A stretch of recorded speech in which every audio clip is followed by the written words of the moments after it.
time for chapter 12. Peter's first battle. While the dwarf and the white witch were saying this, miles away, the beavers and the children were walking on hour after hour into what seemed a delicious dream. Long ago they had left the coats behind them, and by now they had even stopped saying to one another, "Look, there's a kingfisher," or "I say, bluebells," or "What was that lovely smell?" or "Just listen to that thrush." They walked on in silence, drinking it all in, passing through patches of warm sunlight, into cool green thickets, and out again into wide mossy glades where tall elms raised the leafy roof far overhead, and then into dense masses of flowering currant and among hawthorn bushes where the sweet smell was almost overpowering. They had been just as surprised as Edmund when they saw the winter vanishing and the whole wood passing in a few hours or so from January to May. They hadn't even known for certain, as the witch did, that this was what would happen when Aslan came to Narnia. But they all knew that it was her spells which had produced the endless winter, and therefore they all knew when this magic spring began that something had gone wrong, and badly wrong, with the witch's schemes. And after the thaw had been going on for some time, they all realized that the witch would no longer be able to use her sledge. After that, they didn't hurry so much, and they allowed themselves more rests and longer ones. They were pretty tired by now, of course, but not what I'd call bitterly tired, only slow and feeling very dreamy and quiet inside, as one does when one is coming to the end of a long day in the open. Susan had a slight blister on one heel. They had left the course of the big river some time ago, for one had to turn a little to the right, that meant a little to the south, to reach the place of the stone table. Even if this had not been their way, they couldn't have kept to the river valley once the thaw began, for with all that melting snow, the river was soon in flood, a wonderful, roaring, thundering yellow flood, and their path would have been under water. And now the sun got low, and the light got redder, and the shadows got longer, and the flowers began to think about closing. "Not long now," said Mr. Beaver, and began leading them uphill across some very deep, springy moss. It felt nice under their tired feet, in a place where only tall trees grew, very wide apart.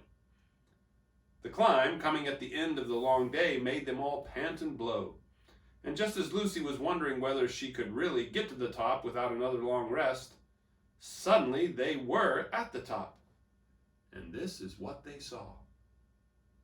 They were on a green, open space, from which you could look down on the forest spreading as far as one could see in every direction, except right ahead. There, far to the east, was something twinkling and moving.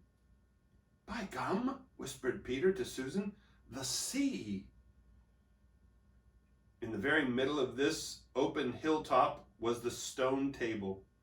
It was a great, grim slab of gray stone supported on 4 upright stones. It looked very old, and it was cut all over with strange lines and figures that might be the letters of an unknown language. They gave you a curious feeling when you looked at them. The next thing they saw was a pavilion pitched on one side of the open place.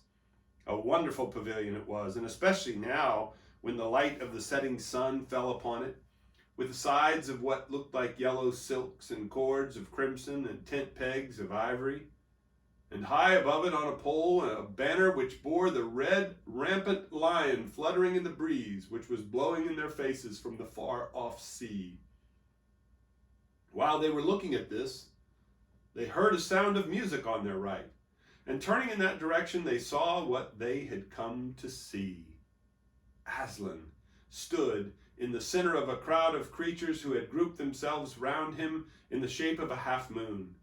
There were tree women there, and well women, dryads and naiads as they used to be called in our world, who had stringed instruments. It was they who made the music.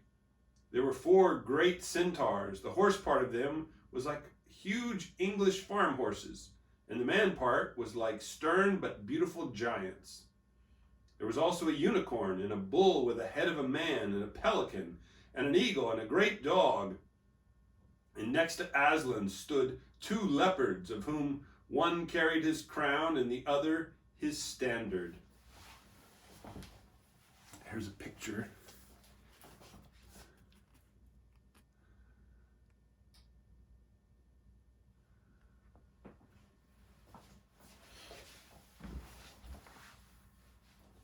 But as for Aslan himself, the beavers and the children didn't know what to do or say when they saw him. People who have not been in Narnia sometimes think that a thing cannot be good and terrible at the same time. If the children had ever thought so, they were cured of it now. For when they tried to look at Aslan's face, they caught just a glimpse of the golden mane and the great, royal, solemn, overwhelming eyes. And then they found they couldn't look at him and went all trembly. "Go on," whispered Mr. Beaver. "No," whispered Peter, "you first." "No, son of Adam before animals," whispered Mr. Beaver back again. "Susan," whispered Peter, "what about you? Ladies first." "No, you're the eldest," whispered Susan. And of course, the longer they went on doing this, the more awkward they felt. Then at last, Peter realized that it was up to him. He drew his sword and raised it to the salute, and hastily saying to the others, "Come on, pull yourselves together," he advanced to the lion and said, "We have come, Aslan." "Welcome, Peter, son of Adam," said Aslan. "Welcome, Susan and Lucy, daughters of Eve. Welcome, he beaver and she beaver." His voice was deep and rich, and somehow took the fidget out of them. They now felt glad and quiet, and it didn't seem awkward to them to stand and say nothing. "But where is the 4th?" said Aslan. "He has tried to betray them and join the White Witch, O Aslan," said Mr. Beaver. And then something made Peter say, "That was partly my fault, Aslan. I was angry with him, and I think that helped him to go wrong." And Aslan said nothing either to excuse Peter or to blame him, but merely stood looking at him with his great unchanging eyes. And it seemed to all of them there was nothing to be said. "Please, Aslan," said Lucy, "can anything be done to save Edmund?"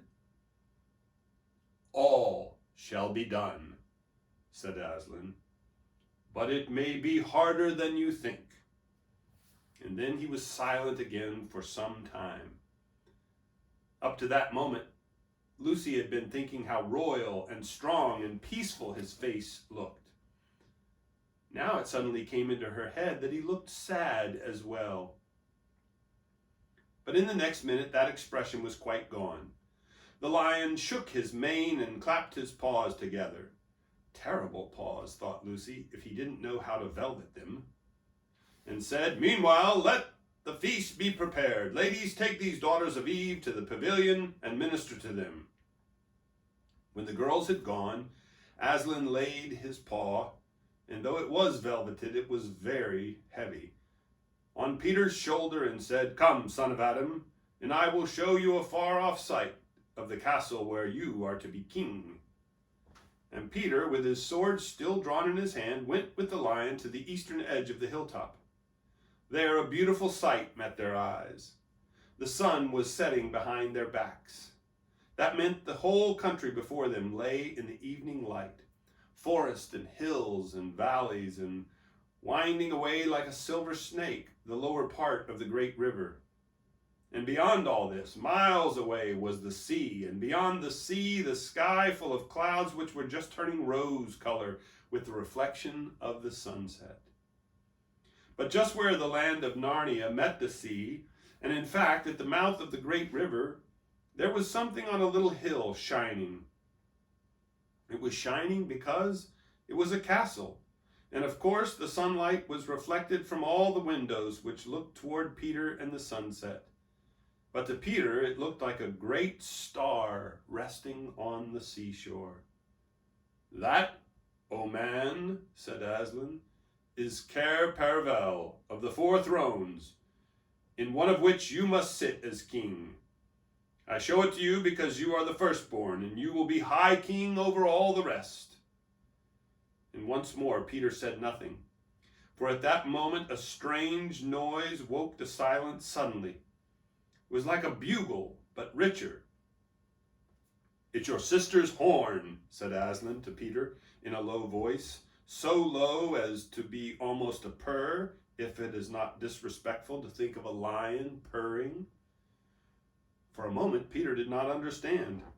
Then, when he saw all the other creatures start forward, and heard Aslan say with a wave of his paw, "Back! Let the prince win his spurs!" he did understand, and set off running as hard as he could to the pavilion. And there he saw a dreadful sight. The naiads and dryads were scattering in every direction. Lucy was running toward him as fast as her short legs would carry her, and her face was as white as paper. Then he saw Susan make a dash for a tree and swing herself up, followed by a huge gray beast. At first, Peter thought it was a bear. Then he saw that it looked like an Alsatian, though it was far too big to be a dog.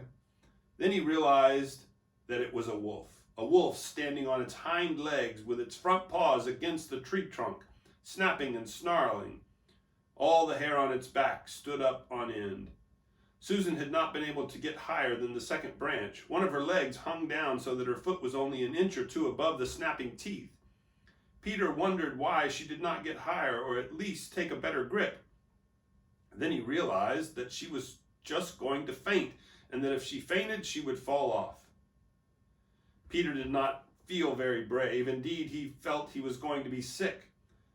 But that made no difference to what he had to do.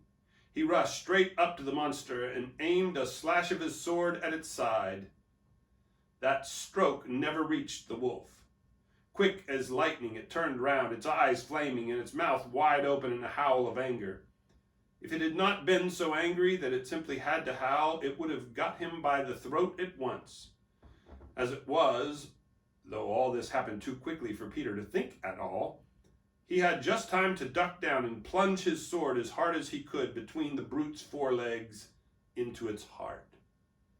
Then came a horrible, confused moment, like something in a nightmare. He was tugging and pulling, and the wolf seemed neither alive nor dead, and its bared teeth knocked against his forehead, and everything was blood and heat and hair. A moment later, he found that the monster lay dead, and he had drawn his sword out of it, and was straightening his back and rubbing the sweat off his face and out of his eyes. He felt tired all over. Then, after a bit, Susan came down the tree. She and Peter felt pretty shaky when they met, and I won't say there wasn't kissing and crying on both sides, but in Narnia no one thinks any the worse of you for that. "Quick, quick," shouted the voice of Aslan. "Centaurs, eagles! I see another wolf in the thickets. There, behind you. He has just darted away. After him, all of you. He'll be going to his mistress. Now is your chance to find the witch and rescue the 4th son of Adam." And instantly, with a thunder of hoofs and beating of wings, a dozen or so of the swiftest creatures disappeared into the gathering darkness. Peter, still out of breath, turned and saw Aslan close at hand. "You have forgotten to clean your sword," said Aslan. It was true. Peter blushed, and when he looked at the bright blade and saw it all smeared with the wolf's hair and blood, he stooped down and wiped it and quite clean on the grass, and then wiped it quite dry on his coat. "Hand it to me, and kneel, son of Adam," said Aslan. And when Peter had done so, he struck him with the flat of the blade and said, "Rise up, Sir Peter, wolf's bane. And whatever happens, never forget to wipe your sword."